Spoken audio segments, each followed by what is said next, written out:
Big boss house లో మొత్తానికి top 2 contestants లో గౌతమ్ నిఖిల్ అయితే నిలిచారు. ఇక 55 lakhs లో ప్రైజ్ మనీలో అయితే సగం అమౌంట్ ని గౌతమ్ కి ఆఫర్ చేస్తూ వచ్చేసారు, రన్నర్ అప్ గా వెళ్ళిపోవచ్చు అంటూ.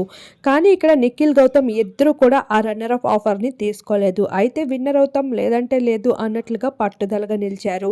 ఇక ఆఖరికి గౌతమ్ కి అయితే ఆ ప్రైజ్ మనీ కూడా దక్కకుండానే హౌస్ లో ఈసారి విన్నర్ అయిన వారికి మొత్తం ప్రైజ్ మనీ వెళ్ళిపోయింది. నిఖిల్ కి 55 lakhs ప్రైజ్ మనీ, అలానే ఒక కార్ కూడా వచ్చేసింది. ఇలా ఈసారి బిగ్ బాస్ హౌస్ లో పెద్దగా టీఆర్పీ లేకపోయినా విన్నర్ అయిన వారికి మాత్రం గట్టి లాభమే దొరికేసింది. ఇక చీఫ్ గెస్ట్ గా హౌస్ లోపలికి రామ్ చరణ్ అడుగు పెట్టేశారు. అయితే తను అడుగు పెట్టిన వేళ విశేషం ఏంటో నిఖిల్ కి బాగా కలిసి వచ్చేసింది. ఒకటి తర్వాత ఒకటి బంపర్ ఆఫర్లు దక్కించేసుకున్నాడు. 55 lakhs ప్రైజ్ మనీ అంటే మామూలు విషయం కాదు. అలానే చరణ్ సినిమాలో అవకాశం కూడా నిఖిల్ కి అందిస్తాను అంటూ ఇప్పటికే చెప్పినట్లు వార్తలు కూడా వైరల్ గా మారుతూనే నెట్టింట. ఏది ఏమైనా మొత్తానికి కెనడా తెలుగు అంటూ ఫైటింగ్స్ జరుపుకుంటూ ఉన్నప్పటికీ మన తెలుగు ఫ్యాన్స్ అంతా మాత్రం సీరియల్స్లో ఎంతలా ఇన్వాల్వ్ అయ్యారంటే నిఖిల్ని విన్నర్ చేయకుండా ఉండలేకపోయారు.